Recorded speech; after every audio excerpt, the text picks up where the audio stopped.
Thank you so much for joining us here today. With us we have Betsy Markey, the Executive Director of the Office of Economic Development and International Trade. We have Joe Barella, the Executive Director of the Department of Labor and Employment, Francis Padilla from the U.S. Small Business Administration. We also have several people here for an announcement that we'll be making today, and that is Federico Pena, Gary Arnold, and Deborah Jordy. And before we get to that very important work, as of today we have 277 positive test cases, 38 hospitalizations, about 3,000 completed tests. We're also sad that yesterday we had our third and fourth fatality. I also want to make sure that people in the public and media know when they check the COVID website, it's updating daily at 4 p.m. With the information that we have at that time. That doesn't mean there might not be additional updates, but it is at least updating every day at 4 with the numbers as we strive to balance, of course, the urgent need for public transparency with the work that's being done every day. The two that passed away in the last day, a gentleman in his 60s in El Paso County, who also had a connection to the woman who was in her 80s, who was the first Coloradan to succumb to the virus. The second was in Crowley County. We're certainly keeping their families and our communities in our hearts and thoughts. My condolences go out to the families and loved ones of those who have passed.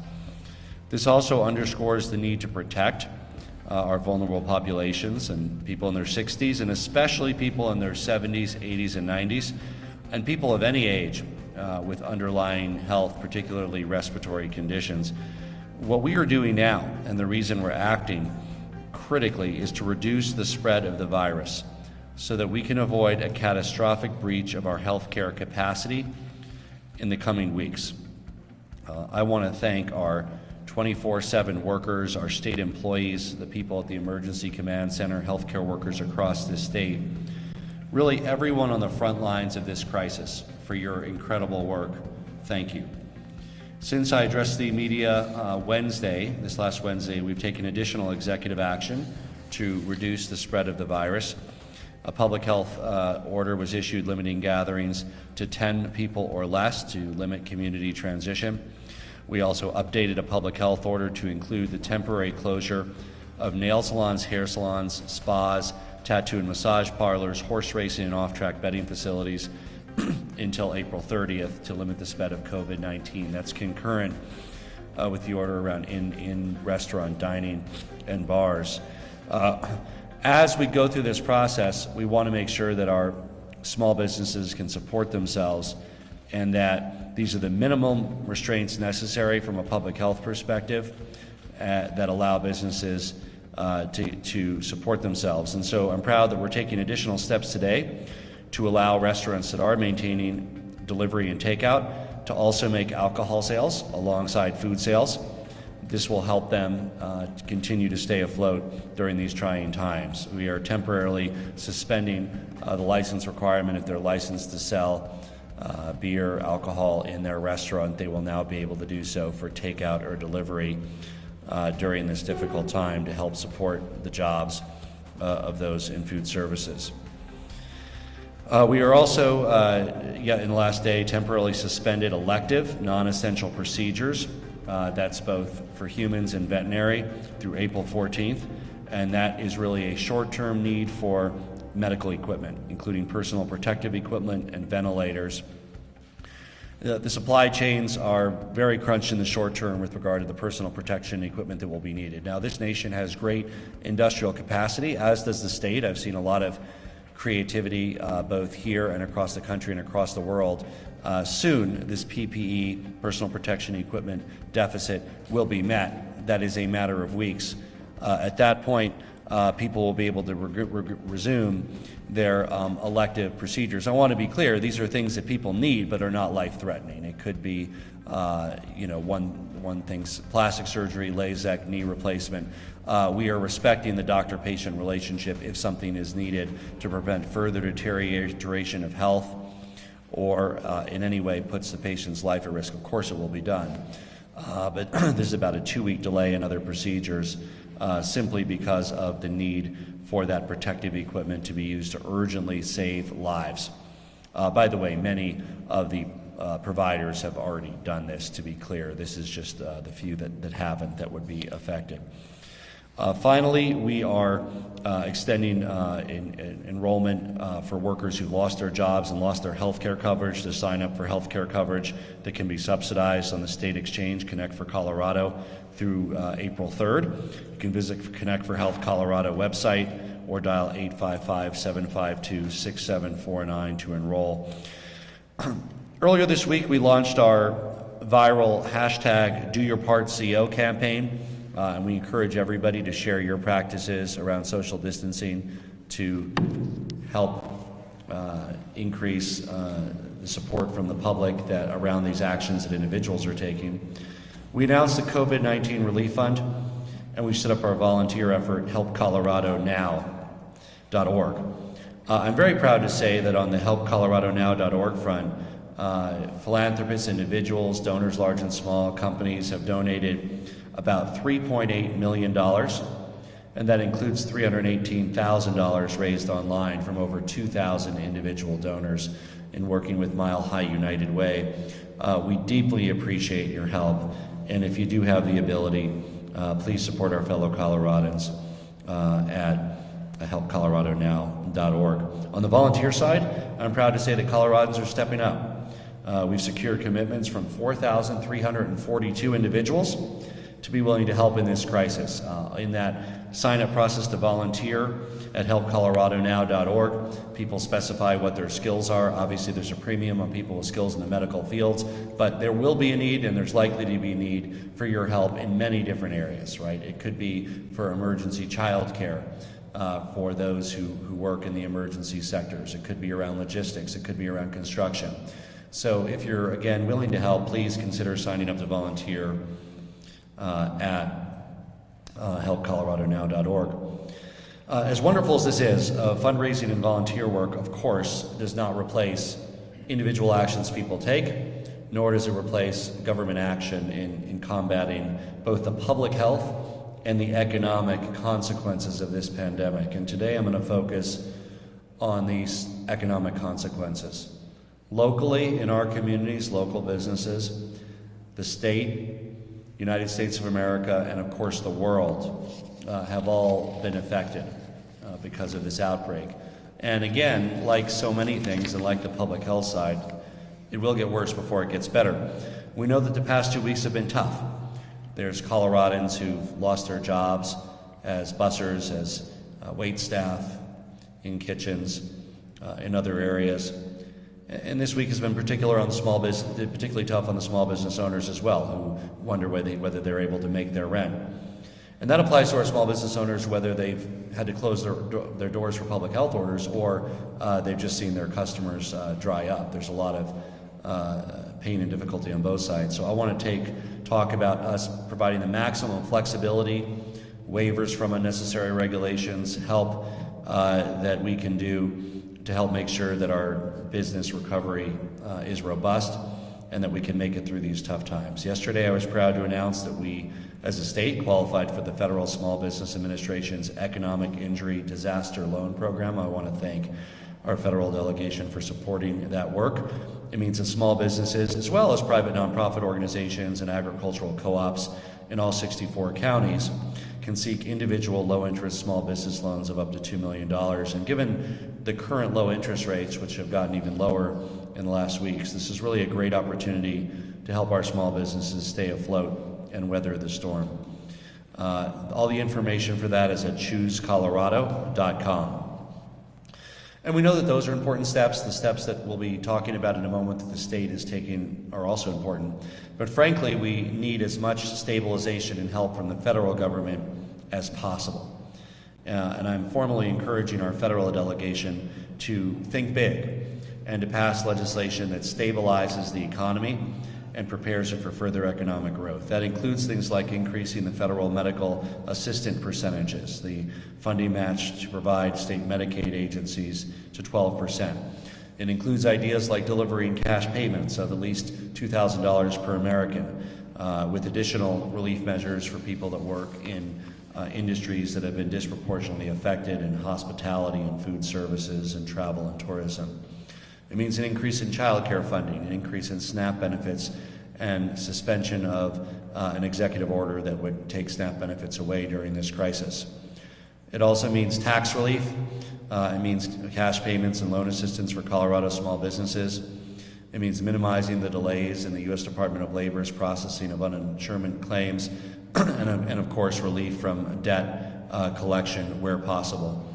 I hope our federal delegation and the administration think big and take the steps needed now to help stabilize jobs in the economy so Colorado families and families across our country are able to put food on the table.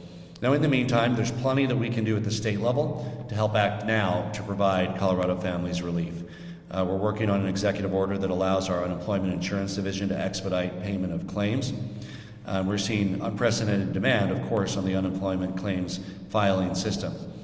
We encourage COVID-impacted workers to look at that website, the Colorado UI website, in the morning or late at night if you're having trouble getting on during the peak hours. A record number of people have successfully registered, and we are working rapidly on increasing the number of simultaneous transactions that can occur. But if you're having trouble, early morning, late at night. Now, we also recognize that there's many employers and industries that are seeking workers, and these jobs are essential in the weeks and months ahead. Safeway, King Soopers, Amazon, many others are hiring right now, and that's important for you if you need a job. It's also important for our food supply and logistical supply systems that those jobs are filled. And for a lot of folks, you know, it's about more than a paycheck. It's really about your identity and part of what gives you purpose in life and rising to the occasion of helping to meet the needs of the moment. In this time of crisis, we truly have a common purpose: saving lives and lessening the impact of the virus and the spread of the virus. And we know that there's needed workers in those fields: healthcare, food services, logistics.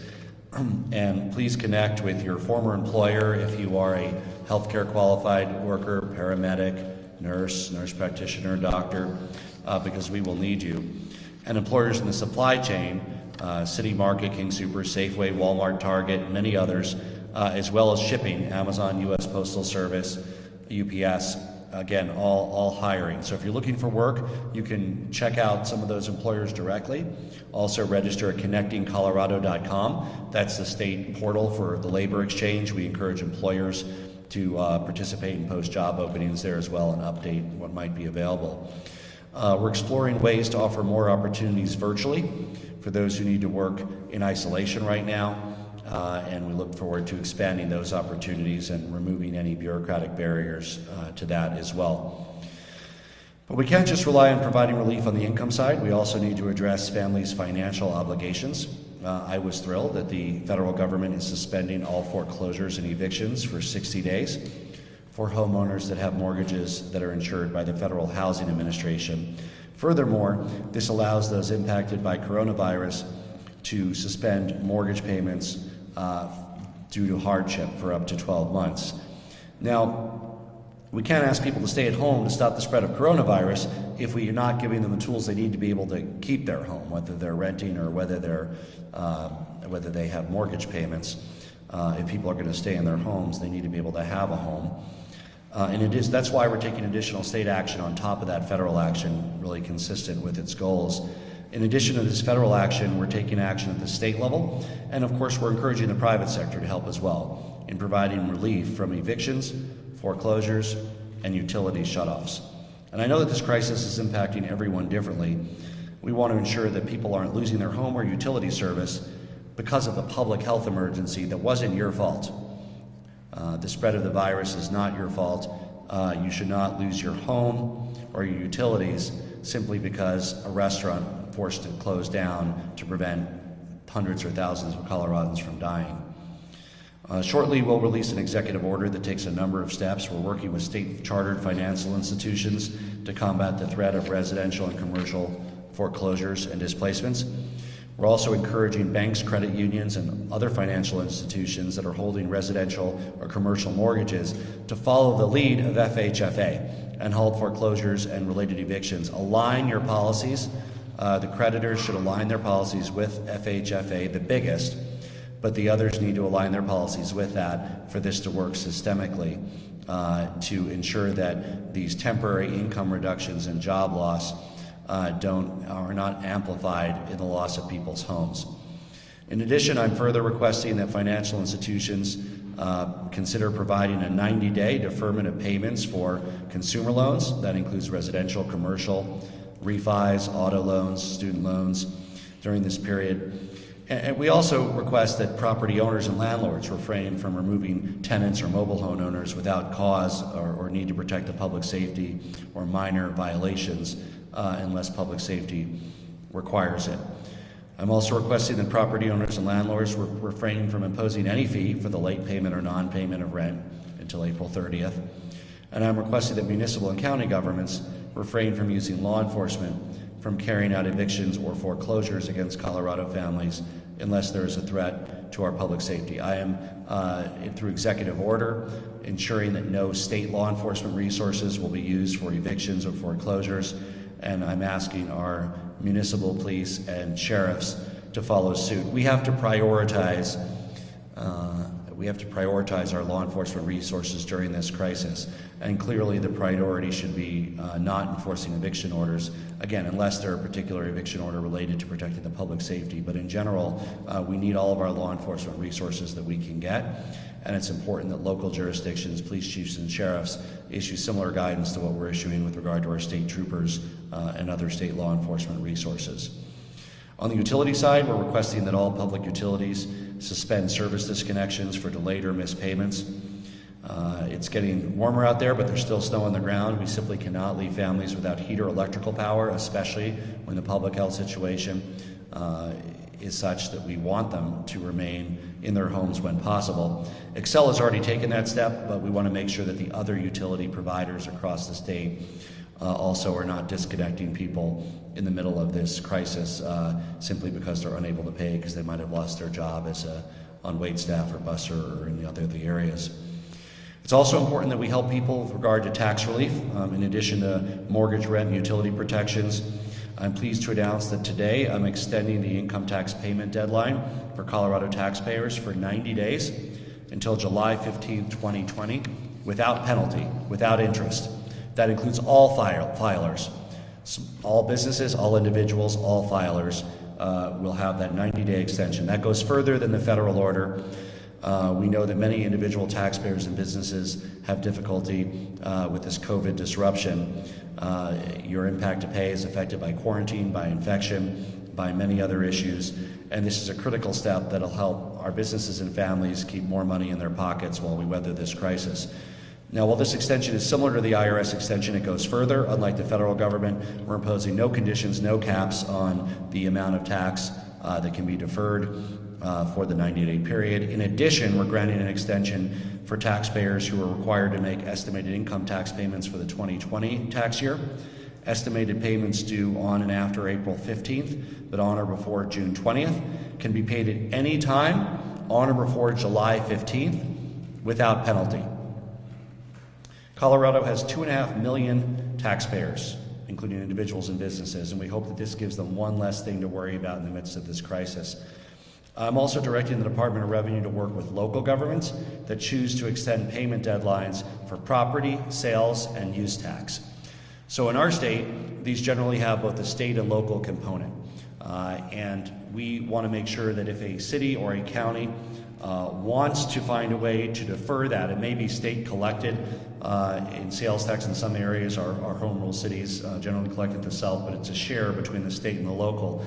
But I want to give clear guidance that where local jurisdictions would like to extend that 30 or 60 days, they have a more than willing partner at the state, whether we collect it or whether they're collected. Now again, we have to make sure we can get the technical implementation on that right.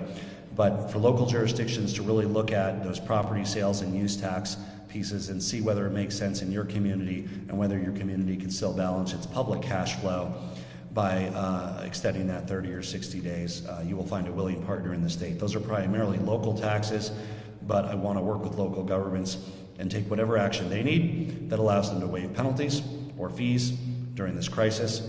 And of course, some might also want to prioritize small businesses like bars or restaurants. So they might want to prioritize use and sales tax deferral around bars and restaurants, but they have a good partner in us in making that happen.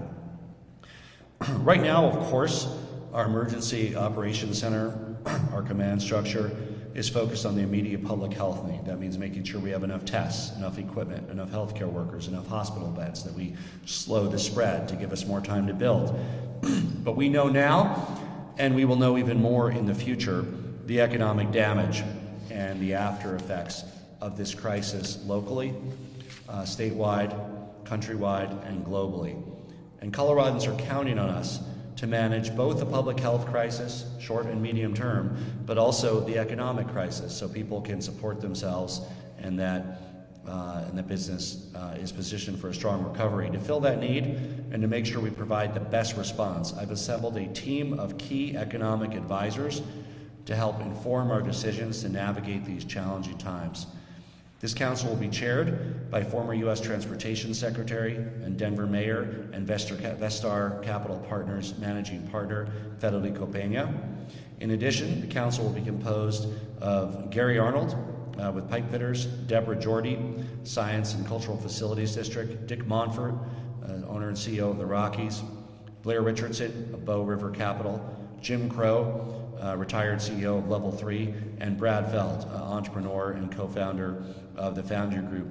All of these individuals have been willing to spend significant amounts of their time in the coming weeks and months in helping make sure that Colorado is structured to lead the way for an economic recovery. And I want to thank them for lending their private sector expertise, guidance, and eyes to any of the actions that are being taken on the public side. We will seek their advice in additional regulations that can be waived or deferred, or ways that we can, through tax deferral, allow capital formation to occur in the private sector. We will be supporting this council, this emergency council, with other officials, including our Treasurer Dave Young, Lauren Larson, Kerry Kennedy, Joe Barella, and Rick Garcia at DOLA. Will all interface with this group of private sector entrepreneurs that will also be expanded to look in different areas. Together, this group will look at all of the policy tools and resources we have to minimize economic damage that this public health crisis is causing. I want to welcome Federico Peña so he can tell you more about the short and long-term goals of the Governor's Emergency Council for Economic Stabilization and Growth. Mayor Peña.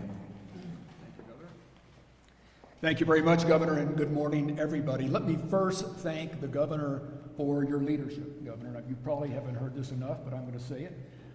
Your decisive and bold action and your comprehensive strategies that he announced today and that he has previously announced are precisely the kinds of actions we need to protect the health and safety of Colorado citizens, and also to begin to address the enormous economic impact that we're going to see on our state. So, Governor, thank you for that leadership. The governor's asked me to chair this council. I'm happy to do it.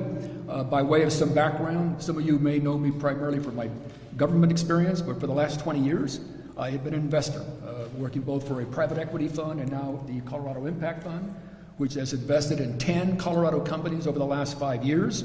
I'm a senior advisor there, so I've had a good exposure to what has been happening to small and medium-sized businesses, not only in the state, but throughout the country. So I want to thank the governor for asking me to serve. I'm happy to serve, and I want to thank my fellow council members, 2 of whom are here today, because this is going to take a lot of hard work. Betsy Markey is going to be our key coordinator with the entire cabinet, and I want to thank her. She's already been quickly at work on this effort, and we're going to get the job done. Let me begin by putting this in a global context, and the governor referred to this, but this is to give you a sense of the enormity of the challenge we're going to face. This is a global economic challenges, the likes of which I have not seen in my lifetime. Think about this. The European economy was probably going to be flat before the virus. The Chinese economy is probably imploding as we speak. And now it's affecting our hemisphere, given all the trade disputes we've had. So both Canada, Mexico, the United States, and now South America have already been affected from a financial and economic perspective. And now we have the virus. So the extraordinary impact we're going to see on the state, not just on local businesses, but particularly on individuals, is unheralded and we're going to need the kind of strategic thinking that the governor has asked us to employ to help us not only get through this challenge, but to come out of it even stronger from an economic perspective. So in that sense, I want to discuss the fact that we're going to focus both on short-term and long-term strategies. Just to put this in perspective, I've already, Governor, spoken to a number of restaurant owners, and they are challenged. What do they do with their workforce? What do they do with their closed restaurants? Some of them were asking that alcohol be added. You did that today. They're very grateful for that. This morning I spoke to a small farmer in southern Colorado. He's worried about the value of the dollar, because if the value of the dollar continues to increase while the euro and other currencies go down, it will be harder for him to export his product throughout the world. So this is extremely complicated, and our task now is to focus both on the short term and long term. There are going to be two special emphasis that we're going to have. One is going to be on workers, employees, and the governor's already announced some immediate actions to address their needs. And the second is going to be on the business community, both small business in particular and medium and large businesses. And in addition to that, we cannot forget companies that are involved in international trade. So we're going to have to look at that also. The good news is that the Colorado economy is more diverse than it's been in many, many years. But we are not exempt from this economic challenge, and we are ready for the task. So, number one, the 7 members the governor announced today, I want you to know we're going to expand that group. We want to make sure we cover every economic sector of the state: hospitality, agriculture, energy, small business, financial institutions, transportation, infrastructure, utilities, housing, healthcare, and there may be others. So this is not the only group that is going to be working on this, as the governor just announced. We're going to have subcommittees with many more individuals to bring the best ideas and the best talent that we have throughout the state to give us the most effective strategies that we can then present to the governor and his cabinet so that he can then implement those as quickly as possible. So speed is of the essence here, because first of all, we've got to help workers and companies that are struggling right now. And secondly, we want to demonstrate confidence to the broader economic players in the state that we are moving in the right direction. Let me summarize, and I'm not going to go through all of them, some of the short-term and long-term strategies we're going to be focusing on. In terms of short-term, medical costs, paid sick leave coverage for COVID-19 testing, treatment, and quarantine, strengthening the availability and utility of unemployment insurance, temporary tax deferrals, so the governor's already referred to, both for businesses and individuals, both at the state and local level. We need to remember that, for example, most of our property taxes are levied by the school systems. We have to work with them to figure out how they can give some support to property owners who are having trouble paying their property taxes. Small business loans. The governor's already established a relationship with the federal SBA and the local SBA. How do we get that moving along? Income tax benefits for reskilling and upskilling talent for the transition that we're going to have when we get through this. We may have a very different economy when we get through this. And how do we then train our current workers to be prepared for that new economy? Those are some of the immediate short-term strategies. There'll be more. In the long term, we're going to look at the countercyclical infrastructure stimulus investments in transportation. We know, for example, that we need to invest more in infrastructure in this state. Large capital stock, governmental bonds, we're going to examine all that. We've talked earlier about trade impacts. What can we do here in the state to alleviate some of the negative trade impacts? Ensuring and incentivize resilient, diversified supply chains, unemployment insurance, bankruptcies, etc. So this is going to be a comprehensive and a very broad, deep analysis of strategies we can bring to the governor and his cabinet. Let me end with this comment. And I don't want to be in any way alarmist, but this is going to be difficult. This is unique. The challenge we face is extraordinary, but thankfully we've got great leadership at the state level, from the business community, from the civic sector, to get through this and come out stronger. It's going to take some time. So we're preparing for worst case economic impacts, but we're hopeful that we can ameliorate some of those, stop them before they become too enormous, and then come out of this even stronger. So I want to end by thanking all of you, because you, the media, have been critical, absolutely critical, and getting out the information that the governor has been outlining today and talking about some of the things that we're going to be doing, because there are lots of people out there who are worried and they're concerned. And the reason I want to thank you and encourage you to do more of this is we have seen what has happened in other states where people are not paying attention. They're on beaches. They're doing things that are unthinkable. And so we need to continue to educate and inform Colorado citizens through your support. So, Governor, thank you very much for asking us to do this. We are backing you 100%. We're going to get this job done. And congratulations to you and your team.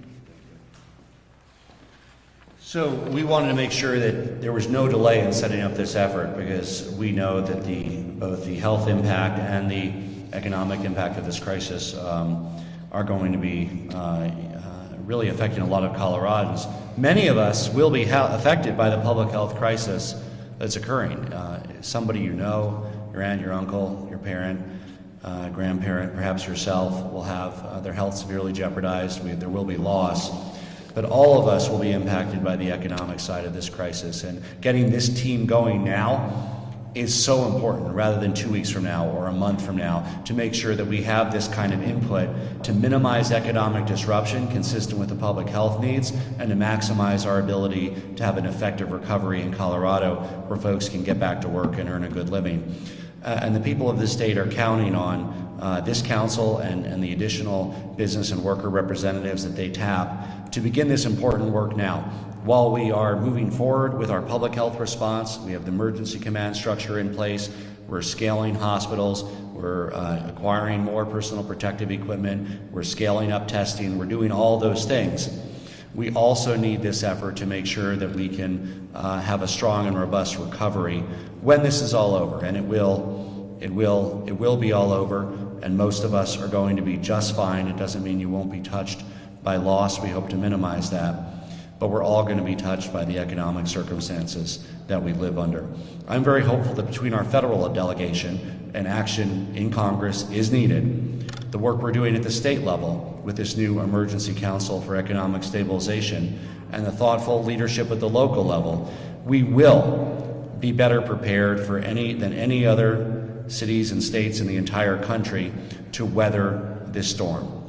But these times are difficult, but they will be temporary. Coloradans should know that we'll get through this together. We'll be well positioned for success. We're standing up our Emergency Business Council now to already think about how we can grow jobs and protect jobs throughout and after this global economic crisis. And at the same time, we're charging forward with bold actions on the public health response, including the additional steps that have been taken in the last few days, and providing additional relief consistent with the public health, like allowing restaurants to deliver beer and wine. Since they're already doing those deliveries, there's zero additional public health considerations, so we wanted to enable that as soon as possible. Any other restrictions that can be eased, we want to look at in as strategic a way as possible to make sure that we can expeditiously act to allow the market mechanisms to continue to grow our economy.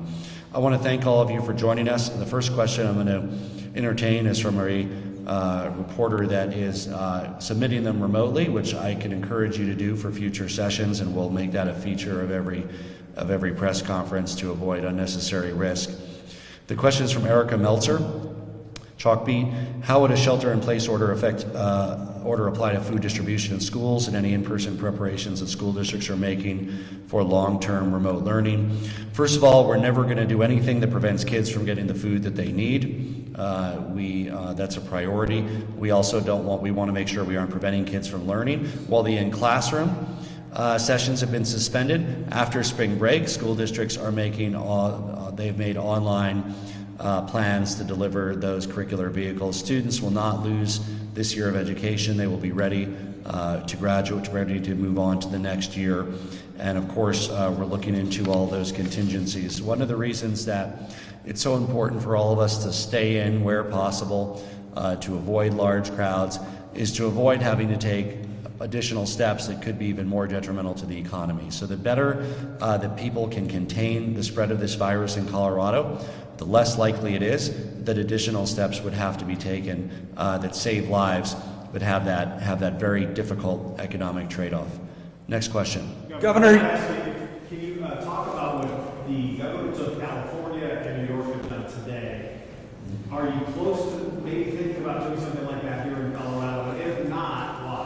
we're monitoring what all 50 governors are doing. Just as importantly, we have monitored and looked at what other countries have done, both successful, Korea, Taiwan, unsuccessful, Italy. We're really modeling what Colorado does on the best practices that work. We brought in additional outside help to help scale up our testing, provide for what a new normal might look like to allow the maximum amount of economic activity, while of course addressing the short-term issues around the surge of patients that's expected in the week or two ahead, and taking immediate action to prevent the further extension of the virus. So we are in real time looking at all of the different actions that different countries and states have taken to help determine what makes the best sense here in Colorado. Yes. Governor, where is that threshold for you on shelter in place? Obviously, you saw what happened in California and New York. Where is your personal threshold on making? Well, the actions that we've taken in the last 24 hours have built upon the public health order that required the shutdown of in-restaurant dining and bars. We have also made sure that this applies to salons, hair and nail, massage and tattoo parlors, and spas. And those are areas that people congregate. Again, what spreads this virus is not economic activity per se, it's large congregations of people. So we're looking at trying to target where those vectors can be, where people are congregating and spreading the virus, and finding effective ways that we can delay those mass gatherings or allow for virtual gatherings. In our office and with state workers, we're encouraging telecommuting. We're trying to find ways that more can do their job remotely. I think we're over 30% of the state workforce is working remotely. We want to ramp that up and we want to increase that. No matter where you work, private sector, public sector, if you have cold-like symptoms, flu-like symptoms, please stay home and isolate yourself. That's the single biggest message that I can give you right now. Don't worry if you need medical treatment, call medical professionals. For most people, you will not need medical intervention, but please don't put other lives at risk, and don't see others until the symptoms have subsided for at least 5 days. Governor, what have you done in the last 48 hours to get more tests here to Colorado? Have you reached out to any private businesses? And also, as a follow-up to what you said 48 hours ago, we didn't have a count in our state on the number of ventilators. What have you done to potentially get more ventilators in our state?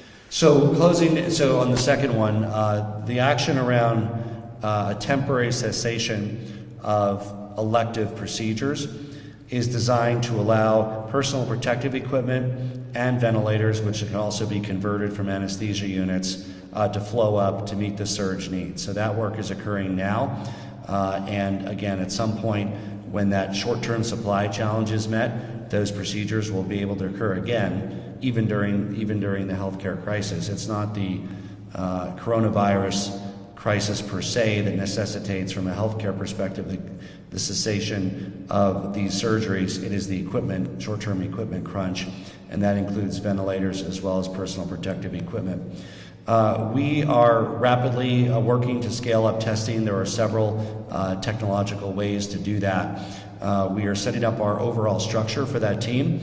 Every day seems like a lifetime. I think in general we're going to try to do these public availabilities Monday, Wednesday, Friday. That could change, but Monday seems like it'll be an entire, year between now and Monday. But what I'd like to do, hopefully Monday or soon, is walk you through the overall command structure and how we're thinking about scaling the testing, how we're thinking about the new normal, how we're thinking about how the economic piece fits in. We'll walk you through how all that fits together in the decision-making structure and the command structure. Hopefully Monday, if not, Tuesday or Wednesday. Decide, yes. Governor, why wasn't the unemployment website prepared for this surge that you could have probably predicted was coming? How will it fix? Well, first of all, everybody who wants to register for UI will be able to. We have processed an enormous number of applications. If the traffic to the website short term locks you out, please try it at 10 or 11 at night. Try it at 5, 6, 7 in the morning. I would add that, again, people are absolutely getting through and registering now at 2 p.m. and 4 p.m., but others are not because of that peak capacity. You will not lose out on benefits. You will not lose out on eligibility. We are working in real time to scale the number of transactions that can be handled simultaneously on the unemployment website. I'll go to you next. Go ahead. Governor, have you made any requests towards the national stockpile of equipment? And do you have any numbers specifically? And also, how's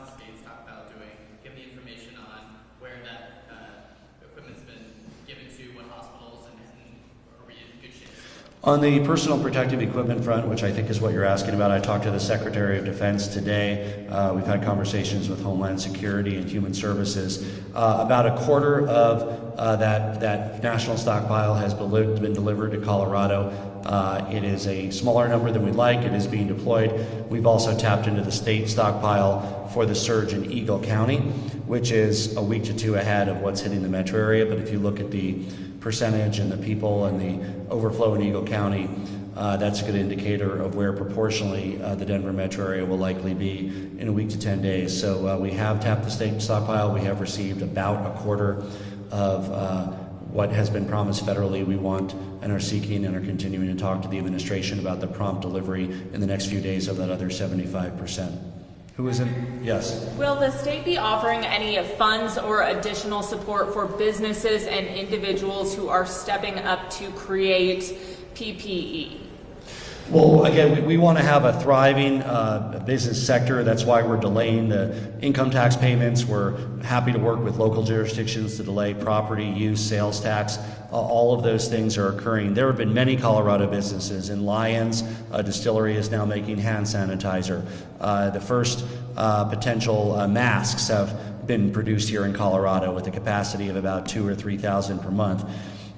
We have also, as you know, the construction-rated N95 masks have now been rated for medical, so we've worked with Home Depot and others, construction companies, to get that supply in for this surge in the short term. And over time, the industrial capacity will more than meet this demand, to be clear. That doesn't just mean in Colorado, it means nationally, internationally. We need, obviously, reliable supply chains. But the industrial capacity of Colorado, the industrial capacity of America is unmatched. It's just a lag factor. That's one of the reasons that these really strong social distancing measures are being taken now. It's to delay the spread of this pandemic to a point where our industrial capacity can catch up and we're not limited with regard to masks and ventilators and space in the way that we would be if this all hit without these social distancing measures. Mary Ann? Yeah, small oil and gas operators, which are small businesses, are asking for you to suspend the COGCC's rulemaking process for right now. Are you considering that?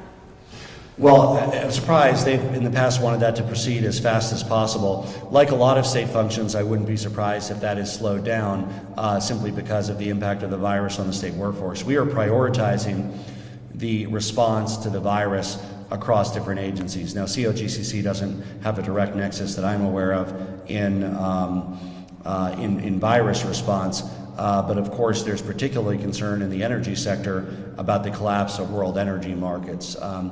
There is a confluence of two events that are occurring. Coronavirus is one.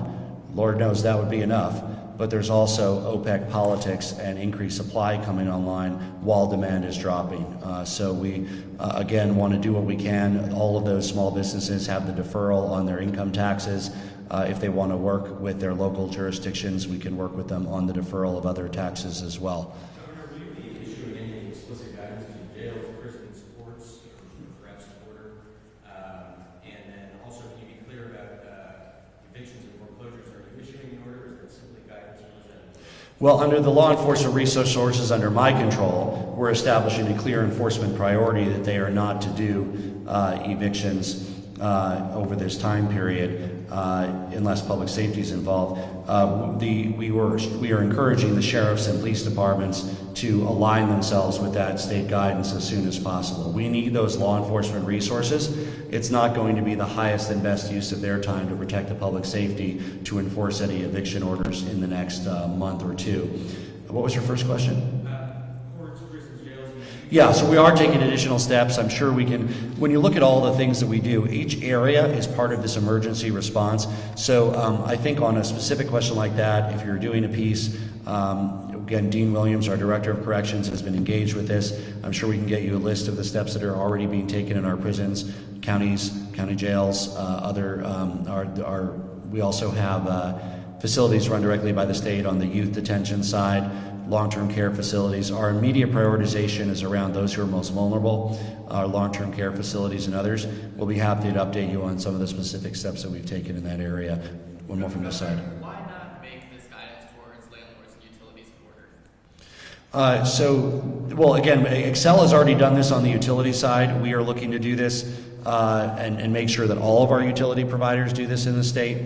With regard to landlorders, there is different control of state law, of law enforcement resources in this state. I'm very optimistic that police chiefs and sheriffs will align with this. We're making it clear, leading by example, that we are prioritizing our state law enforcement resources during this crisis. Governor, if you look at the response from Coloradans, the hashtag and all of that, the fact is there are some people listening and watching that think this is a government overreach. California said yesterday 56% of the population in the next 8 weeks would likely get this virus. Is there a number you have heard from here in Colorado? And if not, why not put that number out to make this more of a reality? We are in regular contact with our state epidemiologist, our chief medical officer. They've pulled in a larger group of folks, both through our GERC as well as at CU, that are modeling the different public health outcomes here. To be clear, and I don't know what particular model Gavin Newsom saw, I can say that we are working on, there are several models that I've seen. We're working on a state model. Of course, when we have information that we can be transparent about, we will, but I don't want to put too much emphasis on any one model. What I want to do is, generally you get a better result when you average a bunch of models, or you take a midpoint of the different models, and that would be my general approach to this. But at the same time, you absolutely need to be cognizant of those worst case scenarios, because those are not impossible scenarios. They may be outliers, and we're going to look at the midpoint of where those models are, but we need contingency planning around all of those different. We're going to align our resources to prepare for the middle scenario. We want to make sure where we have what we need to in place for the worst case scenario, and we're going to hope and pray for the best case scenario. A remote question from Ed C. Lover. It was a question about banks, utilities, and landlords when it comes to not evicting or penalizing folks. I think he had a specific question around the language in there, what is being requested of whom. We will have that EO out ASAP, as we've been doing. We're generally announcing them, and then they'll be released the same day. So that EO will be finalized. I will sign it. It will get out today. You'll see all the details that'll be included. Yes. Governor, we're hearing some reports from our viewers about possible false negative results with testing, and also test results taking up to 5 days to get back to folks. Is this accurate? And if so, what are you doing about that? So the testing landscape, and I'll sort of talk about this and explain this in detail, then I'll take one more question. There's testing that's done for 4 purposes. We have clinical testing. That's for something who's exhibiting symptoms and needs medical attention. They will be tested because they need to be known whether they can be put in isolation or with others. That's clinical testing. Secondly, we have testing for purposes of epidemiological data. That's, for instance, testing folks in San Juan County, testing folks in Summit County. We have stood up and are moving around the mobile testing lab to really be able to act on better information. There's testing for screening. That's a third purpose. That means testing for people that might be interfacing with senior facilities and serving some of our more vulnerable Coloradans to have in place a system where they can be screened to make sure that they're negative for the virus. And fourth, there's mass testing. We have a unit in place that will work on scaling that up as quickly as possible. So all 4 of those. Now, getting to the methodologies, for tests that are being sent out of state for LabCorp and Quest, yes, that time period that you indicated is roughly correct. That's 4 or 5 days for tests that are being processed in out-of-state labs. We also have a state lab that we are looking at scaling the capabilities of, and we already increased the capabilities of. More importantly, there's more private sector capacity in the state, and that means folks like UC Health, Children's, Kaiser, others are looking at scaling that up. There are also pilot programs. There's a project that's in San Juan County now that's testing. So there's different ways to test. And I would also point out, I think this, and I don't know any specifics about what you call a false negative, but the thing is just because you have a negative at one point in time doesn't mean you have a negative in 4 days or a week. So if you're exhibiting flu-like symptoms, you would likely test positive at that point. But as you're looking at people that are asymptomatic and we get to kind of this screening or mass testing, it doesn't mean that you might not have positive right away. So there's that lag factor. So for anybody who's ill, you generally stay home from work. That becomes an imperative rather than a request at this point. If you have cold-like symptoms, and also don't panic. You have cold-like symptoms. It may be a cold, it may be the flu, it may be coronavirus, it may be something else. Stay at home. If you need medical attention, if you're having severe difficulty breathing, if you are having trouble or your partners are recognizing that you're having symptoms that require medical treatment, that's when you call a medical provider. And they let them know that, again, you're worried that it might be coronavirus. The symptoms are generally respiratory, but they can be more general than that as well. So you don't need, most 85% of people who get this will not require medical attention. The issue is the people that do, and the capabilities of our healthcare system, beds, equipment, ventilators, personal protection equipment, to be able to provide and meet that surge. Last question. Yes or no? Is there a chance you could issue a shelter-in-place or lockdown this weekend? Can you give me a yes or no answer on that? Well, we just took these additional steps around making sure that for this weekend, people are not congregating at hair and nail salons, and of course bars and restaurants.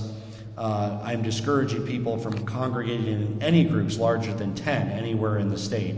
That means that across the state, responsible Coloradans are canceling birthday parties and celebrations or moving them. There's a chance. There's a chance. There's a chance this weekend potentially. For what? A lockdown or? That's how I view things, Joe. Is where else are people congregating and how do we stop it? So we were, after our initial order around bars and restaurants, we got a lot of questions and some hair and nail salons had closed on their own, but others were saying, wait a minute here, there's 30 people and 20 of them are over 60 and they're here and they're doing this, and that became a great concern. As people of Colorado, as the press, as others bring these kinds of issues to our attention, we will consider taking actions that can delay the spread by ensuring that people aren't violating, if not the letter, but the spirit of the public health order preventing gatherings of 10 or up. At the same time, we want to ease restrictions on our economy where possible that allows for the market to operate without endangering the public health. And that's the example of the beer and wine delivery as well. And as we want to make sure that people can engage in economic activity, that's very important. And we also want to make sure that we are slowing the spread of the virus here in Colorado so that we can meet the medical surge that we know is looming. Thank you all so much, and particularly thanks to those who've stepped up to serve in our Emergency Economic Council. It is so important, Federico, the rest of you who are here, that this is not an afterthought. And I fear that in some states, in some areas, they're all going to do something, but it may be they're so busy dealing with this healthcare surge, they're not even thinking about the economy for a month, and losing a month on that means untold suffering in terms of losing jobs and losing businesses. So it's really important that we stand this up now, because while the public health crisis will touch many of us, many of you will experience illness and loss, the economic crisis will touch all of us, and we want to get, to the extent possible, ahead of that to make sure the thoughtful actions that we're taking allow job creation in Colorado to recover and thrive. Thank you.